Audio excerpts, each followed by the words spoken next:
I suppose we have to talk about one game in particular first, though, before we get into breaking all that down. Yeah, this is the opening of this podcast. It was going to be, you know, a review of everyone, and we weren't quite sure what we were going to open with when we were thinking about this show last week. But then on Saturday evening, something that passed us by that we didn't see coming, that perhaps maybe if we'd been paying a bit more attention to Fiji, you know, the possible, certainly John McKee, their coach, was making the point that it was possible, and they went and they beat France by 21 points to 14 in Paris, and amazing result. And there was no fluke to it. It was a superb performance from a very talented and balanced looking team, and for the first time in a long time looking well drilled, certainly well drilled outside of a World Cup cycle, which is encouraging to see. Well, like, not, you know, outside of an actual World Cup, they're definitely in the World Cup cycle, but you know, it's positive to see such a stellar defensive display, really, as well, because like you normally associate with Fiji with score a few tries, leak a few tries,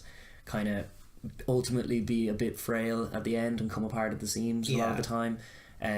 But that very, very demonstrably didn't happen, particularly those last 20 minutes. It was some sterling defence, and it was just like their physicality, which we all, like, sure, France, the point was being made that like a lot of the top couture's teams have an obligatory massive classy Fijian in their ranks to try and bring some of that magic, and it's like when you put all of them on the team together, they make a bloody good team, and a bloody strong team. Organisation is the key to what, and coaching. Just evidently coaching. They're an evidently coached team now, but on the pitch, in terms of their personnel, it's like it's a who's who of really, really classy footballers and top athletes as well. This is it, big guys. They're not shirking out of the contact. They're very used now at this stage to playing professional rugby. Average age of the squad was quite old for all the dynamism in it. It's about 28 years old. Not a young side, but experienced, and a lot of the side are in. Well, a lot of them are in the top couture's, but also the Premiership as well. Quite physical leagues. They're well exposed to that kind of style of rugby. Like you got Radradra and Gonova and Nakarawa even, like, are very used to Tuisova, of course, and like they're very used to playing at the top level of European rugby, and very used to playing in France as well. And it just showed they just weren't shy by it in terms of just their output in the match. They didn't look tired. The scoreline in the end flattered France, and around the pitch they looked significantly superior outfit, which was a pleasure to watch. It's a hint of poor old France, because we were like half bigging them up, saying write them off at your peril, because the ingredients are all still there, and you like they're still on the way to something. They were looking good before this, but like, as much as this, it isn't just a like complete and utter failure of a loss in terms of they still have those ingredients, but I just think stylistically they don't match up well against Fiji, especially a Fiji that's as honoured as that. Like, it's just what France in the Six Nations, typically they're the ones bringing the change of pace and the broken field running, and kind of smashing some of those more rigid defensive structures by getting their hands free. But like, when you do that against Fijians or South Sea Islanders in general, you're literally playing into their hands, and they couldn't cope. They made Fiji look very, very good in that in that kind of arena, playing it that way. Fiji never gave France a chance to settle, really, and France never took the chances when they came. The game was played. It was a brilliant game to watch. It was played at a furious speed though, and Fiji dictated a lot of that. Like, every time they had the ball, they weren't kicking that often. They were just moving the ball and trying to get it into the wide channels, and just most importantly, they were using their physicality, but they were just keeping it alive, keeping it moving quickly. It's been under McKee now for the last few years. It's been basically their philosophy, and they, like, you see them in tier 2 games. That's how they beat the tier 2 teams. It's by upping the speed. But as you say, that's an advantage of France's when compared to structured European defences who like to control tempos, and it's an advantage against sides like Georgia and everything else. But when France tried against Fiji were super comfortable, and you saw there were some key moments, like after explosive bits of play where Fiji nearly scored and then France broke out, and then Fiji got it back and nearly scored again, and it ended with and France get up the pitch, it ends with a Fiji clearance into touch, and then France go quickly and try and keep it going and keep at it, and France even tried to tap and go a penalty and got called back at one point as well. It was like it was there was a noticeable lack of on-field judgment and adapting to that from the French, for sure, because like the one area of the game that was consistently giving dividends was the line-out maul, which they seemed to move away from in the second half. Questionable call that, because for all of their keeping it tight, they didn't go to the one thing that had actually worked thus far. The set piece, they managed to get a little bit, like it looked like they were on top, but Fiji were still holding together after cracks like that, so they weren't getting the same purchase that they might in a top couture's game, a typical fashion of kind of scrum, penalty, kicks, try and chip away at the lead and do that. That seemed to be what they were there to do, or even from the early exchanges when like those few kicks Saran had in the first half, it seemed that was the kind of, they were trying to get that pace going, but got suckered in to a bit of that quick play, and that jouer mentality kind of worked against them in this instance, because they came across an outfit that are built to do that and want the game played that way, and very proficient at it. They like when the game got into that way, into that mold, and how it took that sort of shape, you really did just get to see a very, very classy Fijian team, like very smart about the game, understanding it in both attack and defence, but with the ball in particular, just instinctually, all of them very, very good, and superb players around the park. Leone Nakarau and those wild channels, Killia, Mata as well. But a huge shout out to the scrum half, who I wasn't even familiar with, Lamani, ahead of this game. Good, sharp, accurate passes. Brought Ben Volavola, who you've had concerns about before, brought him onto the attacking line through just good, sharp passes. Constantly thinking about where the space is, where the attack is, where they're weakest, and maintained a crazy pace. He was looking like a little Aaron Smith out there. He really was. He was just dealing. He was kept it going and kept it flowing and kept it drumming to his kind of tune. And it was an outstanding performance with ball in hand from them, and it did tire the French out.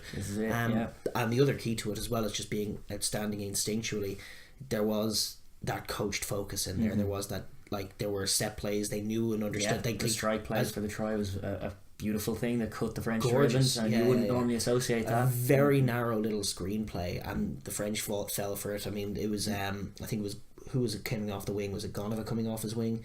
Or was it Tuisova? Tuisova scored it, actually. He scored it. He scored it. So it was Gonova coming off his wing, but it was it was a screenplay that was done in the narrowest of spaces, and the winger came from a blind spot, and essentially all it was doing was just giving Gonova, who's a heck of an athlete, a one step and a weak shoulder. That was what I loved, how their game plan put them into spaces, put their big men into spaces where they could attack a weak shoulder. And the French really weren't ready for such a team that loved to physically dominate. They weren't able to, and they kind of knew it as well. Like by the end, it was like they were panicked by the end, because they couldn't impose themselves physically, despite being physically imposing in the context of every other game they play usually. It was just, they kind of stacked up against a side that weren't going to allow that, and with ball in hand they found it very hard to deal with consistently. They couldn't bring them down. Like Radradra had one of his classic carries for the try, and it's just like, these another gorgeous pass for that try as well. Short balls to put him into that hole. Because it's like, sometimes their centres get a bit disjointed, and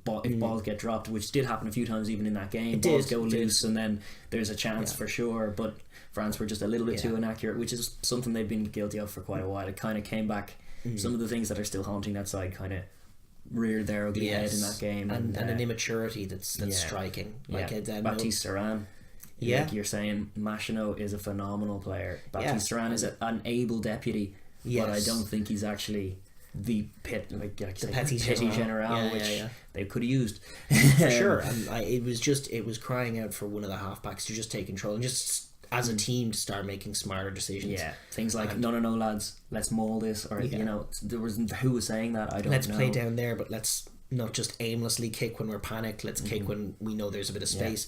Let's even, like, if we know we're not breaking them down, let's try and generate a few plays or a shape to isolate someone from the back three, so we can put it in behind him. Who was a leader in that team, kind of went on tilt, if you want to borrow that term, by the end, because he wasn't getting, like, he was still carrying well. He's a phenomenal ball carrier, so he still goes forward, but he wasn't getting the same purchase that he usually gets, and that just led to him getting more and more aggressive into the carry, and then eventually getting smashed, and then I think it was actually Garrado's boot to his face that brought him off eventually. But it was just like, poof, he flung himself into those contacts and was getting not nothing. He was getting something like the typical go forward ball, but then as the game went on, it just looked like he was getting angrier and angrier and more bullish, and then eventually got floored. The whole French team with the ball. I mean, the instinct would be to say, especially looking at that last 20 minutes, that they're killing themselves by not going wide. They were super narrow. Like in the last 10, when they were in there.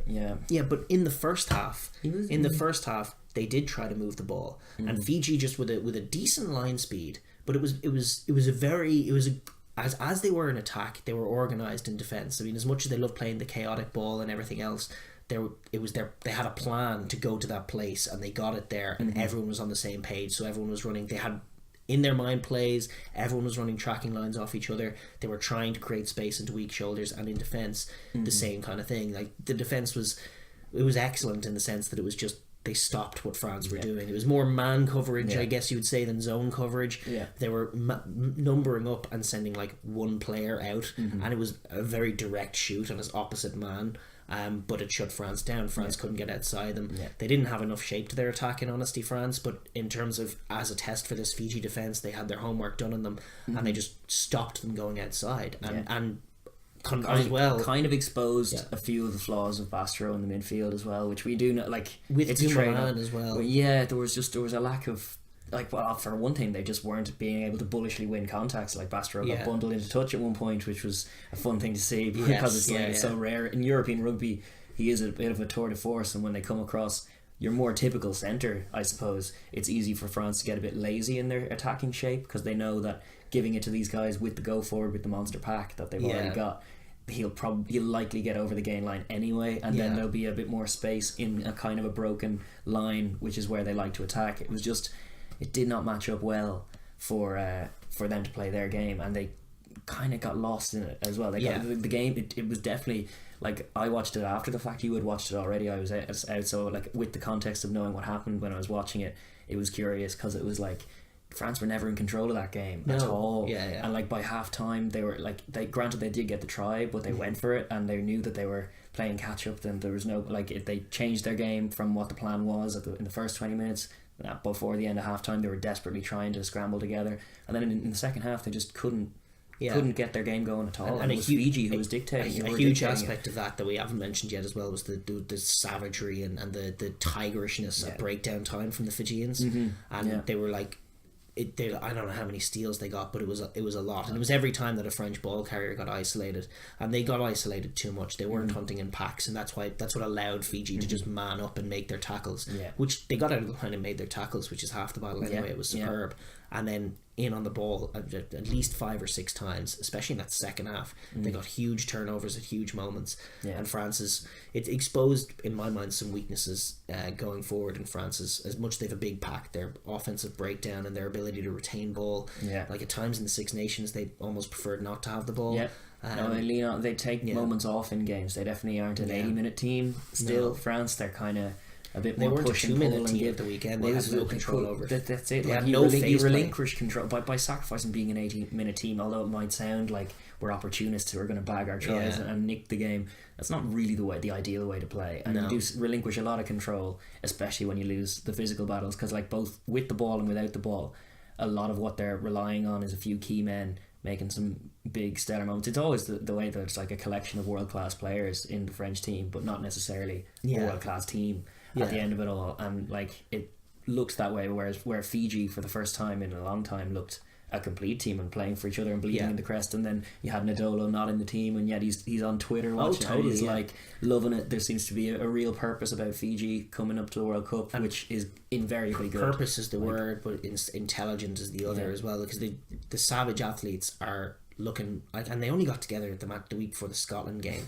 but they fell into what has become a more typical shape for them. Like they have been better at shutting out teams in tier 2 matches, but they settled into a good shape. They played as a team. They were all on the same page, and I can only just think like they had their issues at set piece, especially at line out time, but also at scrums at times as well. They just about held it together. You have to think that that's going to improve now when John McKee, who's a guy we have to talk about as well, gets 3 months with them ahead of the World Cup. That's going to be massive. Like to have a proper prepared squad, like a training camp for a World Cup. It's a difference maker for all the tier 2 teams, and like a lot of the teams like Argentina. We were making a point before, don't have to travel as far. It's a huge thing when you can get the players all together and drive towards the World Cup. And it's kind of one of those ones. It was an interesting point being made that it kind of suits the Southern Hemisphere teams a bit more in terms of the timing of the season, because it kind of throws the Northern Hemisphere season out of kilter every time it comes around. And there's still a Six Nations has to happen, which is so important that Yes. you need to focus on it because you can't sacrifice. There's a lot of pressure from media and things. It's like whereas having to peak in September. Whereas like that's usually around the time that a Southern Hemisphere team has to peak, Yeah. and a Northern Hemisphere team it's way off. Yeah. But essentially, I think essentially much is ado about it, because you get the players into camp for a few months. It just changes it. It can go the mindset either is well or, different. and invariably each World Cup Yeah. it goes well for some, and then some who are looking positive completely capitulate or get it kind of wrong. But Fiji looked like a team that are built for it and My ready for the suspicion World Cup. is John McKee's a guy who I heard his name in passing as the Fiji coach the last number of years, and when I've been watching them, I've been impressed. He did just doing a bit of research on him this week. He's like super interesting now. This is his first head coach gig, but he had worked with Michael Bradley in the past. One of those intelligent Kiwis who's got himself a good job and is looking to make a name for himself. And the on the pitch evidence, like especially with a side like Fiji, it's just so important to get this aspect right. So important to not be looking flaky. So important to not be operating as individuals.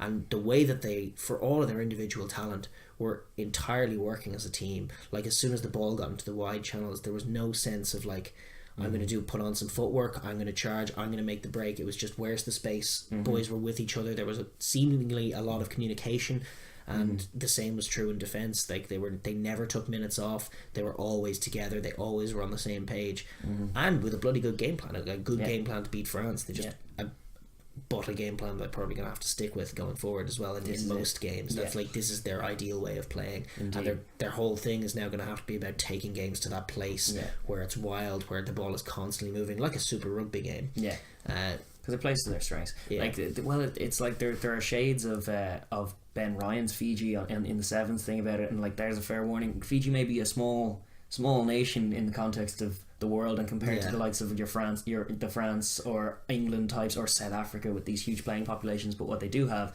are people that are just built to play rugby. Yes, and seem to export, live and breathe it as well. Like you're always looking at tier 2 teams like Japan when they come to town, and like going, their skills are quality, but they're lacking some of that physicality, and you're just looking across the park going, the matchups aren't good here. Things like Maro Itoje swimming through them and twicking them, and it's like, sure, they're at an innate disadvantage. But with Fiji, that's not the case. It's the opposite. They're built to play it, and they just don't seem to have the discipline more often than not. Whereas when you look at the sevens in that journey, when they started to dip because of that flaky tendency, it took a stoic coach saying, look, I'll drop you, I'll bring 14 more boys who want to be on the plane, and you can stay at home because they'll all be class as well. And so like bringing them all together with that shared purpose and getting them drilled into them, these just few systems that allow them to play, and they're going to cause upsets. You're already eyeballing their World Cup group as like a seriously interesting affair with themselves, Georgia, Australia and Wales.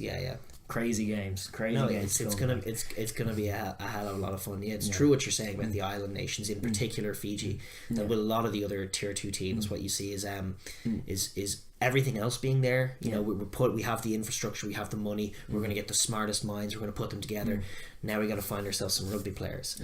And with the island nations, but in particular in Fiji, what you just have is a nation full of rugby players. Many of whom wearing, different national test jerseys, and many of who playing abroad, but just a huge amount of rugby players. And what's necessary, what needs to be put in, obviously, is the infrastructure, getting those coaching minds, getting rugby coaches who come from the great rugby coaching tradition in New Zealand is so key. And this guy McKee, I think, is the real deal. And I just looking at them, well, it's like, don't sleep on them, because a World Cup, anything can happen, and like in another sport they're Olympic champions. It's like, and just looking at them in terms of, you look around the field, like Mata at number 8 is probably one of the best players now in the Pro 14 this year. Like a superb athlete. He's added a lot to the Edinburgh pack. We know how good Leone Nakarawa is in there. You look at their backline, it's a who's who. Radradra has been one of the players of the season last, and Tuisova the same. Gonava on his day is a stormer. Obviously this young 9 is superb as well. And then you have guys like Mamani Nadolo to come in. Indeed. And like in terms of the athletes, in terms of on the pitch, you should be talking about, are they going to make a semi-final? Are they going to, like, they're that good in terms of their personnel, What especially what I would reserve on that is purely that I think of all the strong teams, France match up best for them. So I'm still not convinced by like things like Vola Vola at 10. Is it going to be easy for some of these tier 1 if they come across in England? Say, are they gonna is it going to take that shape that England wins typically get when you just see the bludgeoning force and the kind of slower tempo than what Fiji want, set piece dominance, and like. We don't know the answer to that yet. They did very well in the set piece, which was it's just encouraging signs. But I'm wondering how they're going to stack up in the context of all that. And like I agree. I still think most likely your bookie bet is Wales and Australia to go through. Yeah. But my point is that this is just personnel wise, they have it all there, and then they have like this young and this ambitious coach, very smart, who has them playing great rugby. Like they're going to have a year now to basically do prep on. I think Australia should be a big game they target. Yeah, they can nick it on Australia based on all evidence at the moment. Nick it. They could get Australia into that game where the ball is moving at 100 miles an hour, and personnel wise they are better than them at that game. They would like, as much as you like your Karevis and everything else, you would need a hell of a performance from Beale and Falau to rescue Australia if the game becomes like that. Which is kind of going to be the story of a lot of their World Cup if it's to go well for them. I think it'll be a fair bit of Beale and Falau and Pocock rescuing them. Yes, and Pocock obviously massive for them. But in terms of like, don't sleep on them is right, because they could very well be a big thing coming into next year. It could easily be a thing that they beat Australia, lose to Georgia. That would be mad. And Wales go marching on. Yeah, just very very happy with them. I thought it was a really fun game, but the way they were playing, the organisation of them, the controlling of the pace was beautiful. Pleasure to see it.